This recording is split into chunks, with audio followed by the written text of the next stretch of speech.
Hi, this is Gus with Foam Roof Solutions. We're here in sunny San Rafael, California on a beautiful fall day, and we are restoring a 25 to 30-year-old foam roof.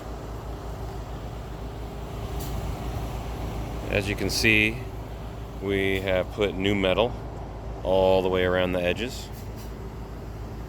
This is a bonderized metal, so it's acid etched.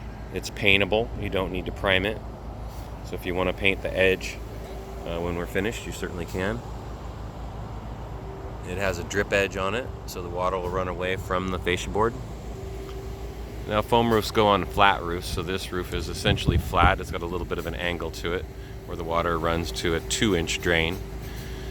As you can see, where the areas are that you see the yellow, that's the foam. This is a foam repair in the circle area, and then next to it is where the foam has been burning because the homeowners did not recoat the roof for probably anywhere from 15 to 20 years. In fact, this roof has probably never been recoated. You'll see the bird pecks. That's a big question on the internet when you're researching foam. Do birds peck into foam? Yes, they do. In fact, anytime somebody tells me that birds have been in pecking in their foam roof, it means that they need a recoat, because if the original contractor had put on the thickness of the coating that they were supposed to, you should be able to go a full 15 years without birds pecking in the foam. And if they do, there are some ways to solve that, which we'd probably present in a different video. So you can see with the areas that we've cut away, these are blisters that have come up just based on age and moisture. Blisters will come up, but there's blisters in all kinds of roofs because gases form no matter whether it's a tar and gravel or a rolled torch down roof or what have you. There's always gases forming through water and heat. This is a pretty good sized blister that was cut out down to the original tar and gravel roof. Yes, we do spray foam over the existing tar and gravel roof, which is all per the manufacturer specifications and allowed in every city and every county, especially in Northern California. There are a couple of cities and areas where they will require a tear off no matter what. But that's a bit ridiculous when one of the things we don't need is more waste in our landfills. You can see here that we've reset the drain, and then we've replaced some dry rot. This was probably an area where the roof was leaking out on the edges, but not in the interior of the house. There's actually about a 3-foot overhang where I'm standing right now. So if you look at the whole of this top roof, you'll see a lot of white coating still left behind. The black areas are a primer that we put over the acrylic coating so that the foam will adhere properly when we do the restoration.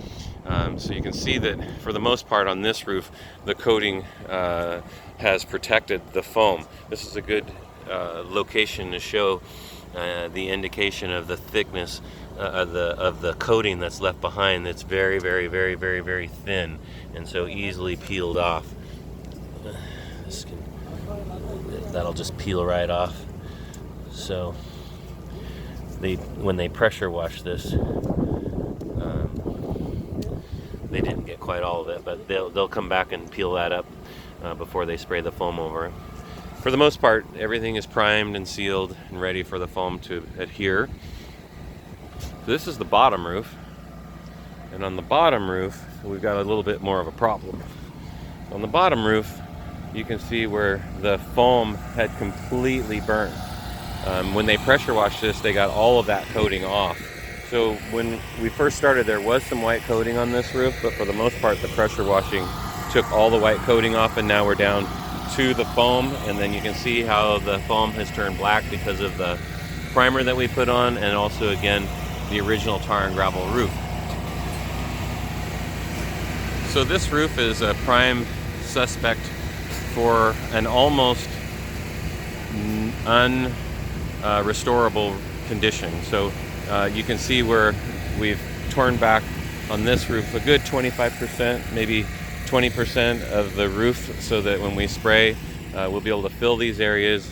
On the upper roof, only probably about 10%. But for the most part, the original foam roof has stayed to the substrate, so we'll be able to restore this roof for probably about 20 to 25% of the cost of actually tearing the old roof off and restoring it. And one of the beautiful things is that we don't have to put a lot of waste into the landfill. We'll be able to keep this roof alive and lasting for another 20 to 30 years. If you have any questions, feel free to give me a call. My name is Gus with Foam Roof Solutions. My number is 800-878-1480, and we'll be back to show you when this roof is completely restored and how it looks brand new.